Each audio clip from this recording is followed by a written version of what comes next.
The Lusitanians were an ancient ethnic group that inhabited the regions that today include most of central Portugal and western Spain. Regarded as fearless warriors and excellent horsemen, these people played a decisive role in the Lusitanian Wars against the sprawling Roman Empire in the 2nd century BC. According to one of the most broadly accepted theories, the Lusitanians came from Indo-European peoples. The Lusitanians most likely migrated to the Iberian Peninsula during the Bronze Age, joining and eventually intermingling with the pre-Indo-European peoples already living in the region. The Lusitanians came to inhabit a great part of present-day Portugal and part of present-day Spain. They were mainly centered between the Douro and Tajo rivers. While the Lusitanians are often grouped with other peoples of the Iberian Peninsula, such as the Celtiberians, who were a merger of Celtic and Iberian cultures, they nevertheless maintained a distinct identity in terms of culture, language, and social practices. The Lusitanians, like other peoples of the Iberian Peninsula, were greatly affected throughout their history by the different cultures and peoples who came into contact with the region. Starting in 1100 BC, the Phoenicians established colonies on the Iberian Peninsula. Although their main influence was in the coastal regions, the Phoenician footprint introduced new techniques of craftsmanship, art, and trade to the region. The Greeks also established colonies in the Iberian Peninsula, mainly along the Mediterranean coast, and brought elements of their culture, art, and agricultural practices. The Lusitanians assimilated and absorbed the main cultural elements of other peoples into their own culture. The Lusitanian idiom is part of the group of Paleo-Hispanic languages. There are Lusitanian inscriptions that have survived in archaeological finds, but their accurate understanding and translation are still the subject of study and debate. Some linguists consider the Lusitanian language to be a Celtic tongue, while others see it as a distinct Indo-European language. As with other pre-Roman peoples of the Iberian Peninsula, the region of the Lusitanians was deeply embedded in animist traditions and nature cults. The Lusitanians worshipped a variety of local deities, many of which were tied to nature elements such as mountains, rivers, and forests. Sacrifices, possibly including human sacrifice, were part of the religious rituals. These could be made to appease the gods, ask for protection, or ensure a good harvest. Although the Romanization of the peninsula eventually introduced the Roman pantheon and other religious practices, the Lusitanians kept their own beliefs and deities for a long time. Often, the Roman gods were simply syncretized with local deities, forming a hybrid form of worship. Lusitanian society was largely tribal, made up of several tribes or clans that populated different regions. Each had its own leadership, and alliances between them were common, especially in times of conflict. The elites or tribal leaders held a crucial role in politics, warfare, and religious rituals. Most Lusitanians settled in fortified hamlets called castros. These were generally on hills or elevations, providing a defensive position.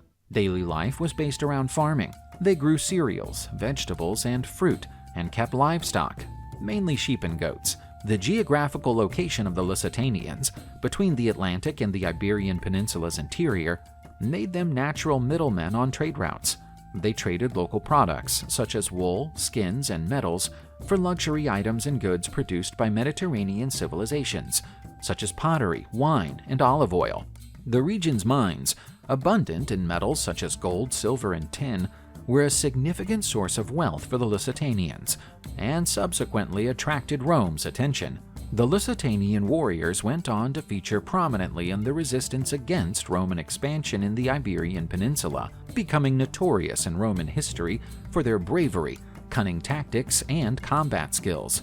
The mountainous and rugged terrain of Lusitania made them well suited to guerrilla tactics, turning the terrain to their advantage to ambush their enemies. The Lusitanians were especially renowned for the outstanding workmanship of their cavalry.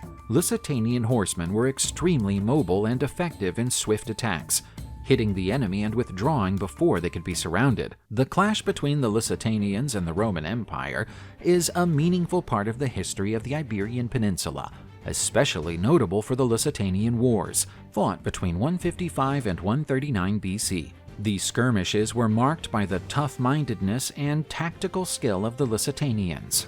in contrast to the military and organizational power of Rome. In the 3rd century BC, the Romans started to expand their holdings in the Iberian Peninsula after the Second Punic War against Carthage.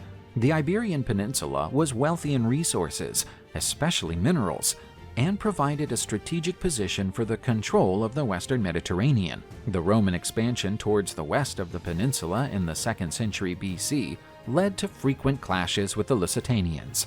The Romans considered them to be a troublesome people, given their ferocious resistance and the guerrilla tactics they employed. Viriato is probably one of the most iconic personalities of the resistance against Roman expansion in the Iberian Peninsula. He is often regarded as the great leader and national hero of the Lusitanians during the Lusitanian Wars.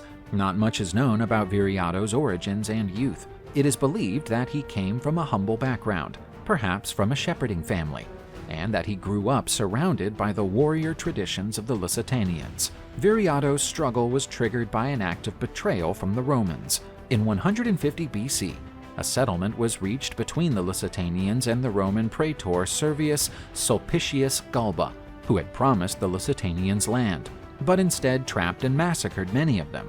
Viriato was one of the few survivors of this slaughter. In rage at the betrayal, Viriato took over the leadership of the Lusitanians and started a guerrilla warfare campaign against the Roman forces in the Iberian Peninsula. Viriato's effective tactics and his skill in leading and unifying several tribes against the Romans forced Rome to recognize him as a leader. He was called Dux by the Romans, a title seldom granted to non-Roman leaders. They attempted to sign peace treaties with Viriato on several occasions, recognizing the autonomy of the Lusitanians. However, the treaties were often broken, resulting in further confrontations. Viriato's resistance became a major problem for Rome. Powerless to defeat him in open combat, the Romans turned to treason. In 139 BC, Viriato was betrayed and murdered in his sleep by 3 of his associates, who had been bribed by the Romans.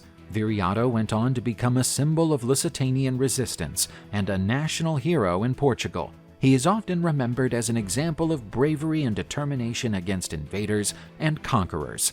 After Viriato's death, the Lusitanian resistance was substantially weakened. The territory of the Lusitanians was eventually subjugated and integrated into the Roman Empire as part of the province of Lusitania. As Roman rule was consolidated, the culture, economy, politics, and religion of Lusitania started to change. Cities were established along Roman lines, roads were built, and the Latin language began to spread, progressively replacing the Lusitanian language. Institutions from Rome, such as the Senate and the legal system, were brought in, shaping the political and social organization of the region.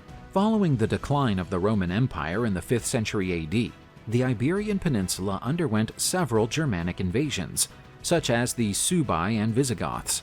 These peoples also had an influence on the region's culture. Then, in the 8th century, the peninsula was taken over by the Moors from North Africa, leading to yet another cultural layer of influence.